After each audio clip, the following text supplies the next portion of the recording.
Today, I want to talk about one of the most controversial products in the financial world. It's not Bitcoin, it's annuities. Many of you have probably heard that you should never buy an annuity. But the truth is, sometimes that's just bad advice. In some situations, annuities are actually the best solution. So today, we're going to dive into the world of annuities, why some people really should consider annuities, why annuities are often sold rather than bought, and what you need to look out for if you are considering an annuity. And finally, if you have an old annuity, you want to watch through the end, or at least fast forward to the end, because I have some information about what you could potentially do with that old annuity without any tax consequences. But first, my name is Kevin Lum. I'm a certified financial planner, and this channel is dedicated to helping 1 million people retire without worry. So this video was inspired by a phone call that I had recently with one of you. The person was in their 70s. They had no heirs, and they were concerned that they needed to spend a lot more money over the next decade than they felt they could safely pull from their portfolio. This person was a textbook example, according to the best retirement research, of someone who actually should consider buying an annuity. And so I told him that he should explore an annuity and gave him some options that he could research. And so he said he would do the research. And then he said, but I've been told I should never buy an annuity. And I sympathize. Annuity peddlers make me furious. They tried to take advantage of my mom after my dad passed. A trusted friend sold her an annuity before I found out about it, and then tried to sell her a second one. And when my mom told them no, the friend started crying, saying, if my own friends won't trust me to buy an annuity, blah, blah, blah, right? They were trying to guilt my mom into buying from them. And I've seen a lot of situations where someone was sold an annuity that they don't need, but because of the surrender charges, they feel that they are stuck in this annuity that they don't need and doesn't really make sense for their situation. And sometimes it also hurts their liquidity. And I've heard more times than I can count, I wish I'd never bought this annuity. When I started out as a financial planner, I was all in on the idea of fee-only financial planning. And the pitch goes something like this from fee-only advisors. We are paid by the client, so we have no conflict of interest.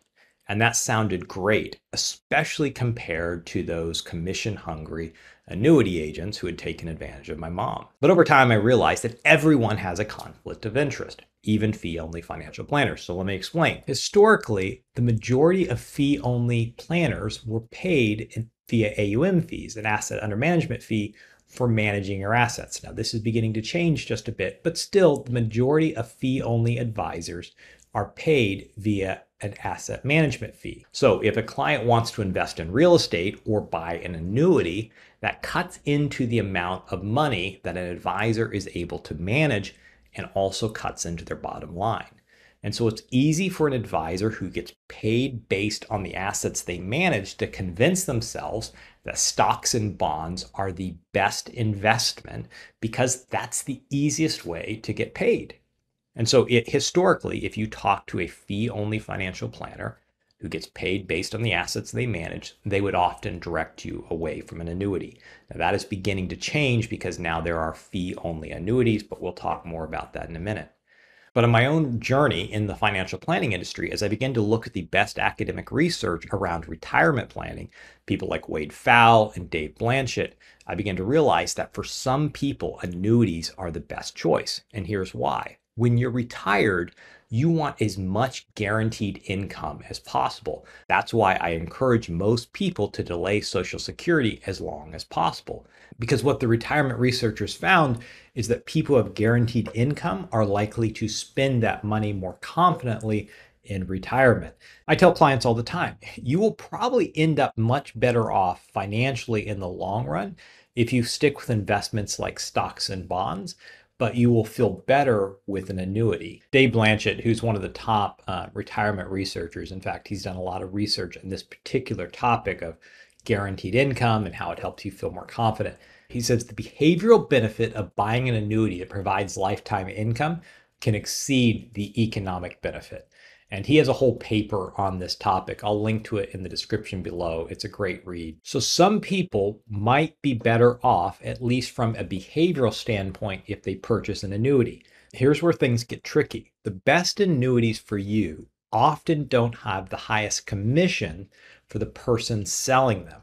And many of the people selling annuities are not fiduciaries, meaning they're not legally required to act in your best interest. And on the flip side, as I've already mentioned, some fee-only advisors have historically avoided recommending annuities altogether because it cut into the assets that they can manage and therefore their paycheck. Now, this has begun to change, and more fee-only advisors have begun recommending annuities because we've seen the rise of fee-only annuities where there's no commission and the advisor can still charge a management fee.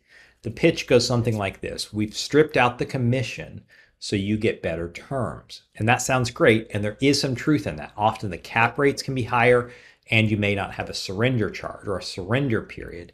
But the reality is that sometimes the commissioned annuity is actually a better deal for the client than the fee-only annuity. And what I've seen from a lot of fee-only advisors is that they make commissions out to be the boogeyman. And the reason that many fee-only advisors feel so strongly about this is because they came from the commissioned world and they want nothing to do with it because they've seen the dark side of chasing a commission, right? You're not interested in what's best for the client. You're interested in what is going to pay the highest payout for you as the salesperson.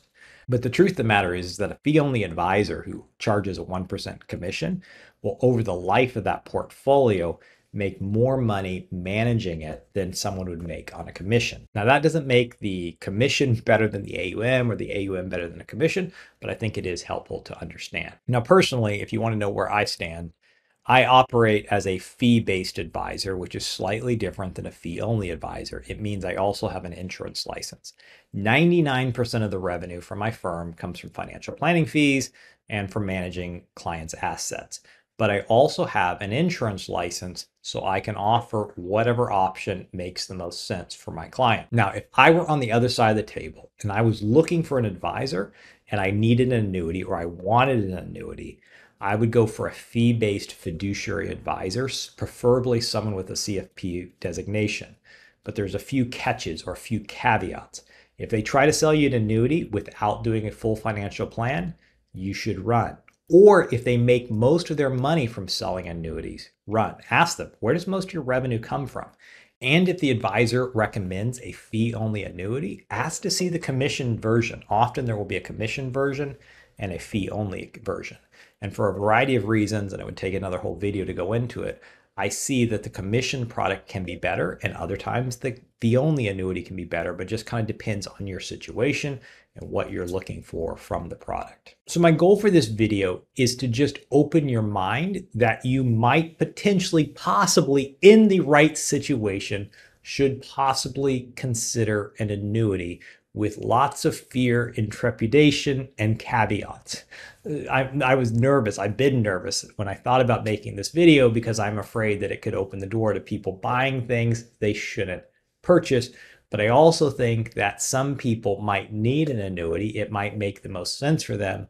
But because so many people have been taken advantage of and they have such a bad reputation, that some people who should buy an annuity just close themselves off to it. But I want to end by talking to those of you who've already purchased an annuity, because you're not stuck in the annuity that you purchased. And this is particularly important for someone who bought an annuity a few years ago when terms were not nearly as good. In the same way you might refinance a house when interest rates are lower, you can refinance, it's not really the technical term, but with higher interest rates, you might be able to exchange your annuity and lock in a higher lifetime guaranteed income. And you should be able to do it without any tax implications. And so if you have an older annuity, it might make sense to get that annuity reviewed, particularly while rates are still higher. Now, this window is closing as interest rates begin to come down, but there's still time left to look at potentially locking in a higher long-term rate. So if you have an old annuity and you're wondering, could you possibly lock in a higher rate? I have an insurance partner I work with called Back9 Insurance. They have one of the smartest annuity experts that I've ever worked with on their team, and he's agreed to review some annuities and see if there are better options. Now, I have no idea how many people are going to respond to this. I'm going to put a link in the bio where you can upload a statement of your current annuity, and I will send it over to him to have it reviewed. Now, if we end up getting inundated, I'm probably just going to have to cut this off. Now, I sent one over to him last week to review for a client, and because of the surrender charges and a number of things, he said it would be a mistake to exchange that annuity. But he said there's a lot of people where it would make sense for because they could get higher lifetime guaranteed income. So this is only if you have a current annuity and you're thinking, can I do better?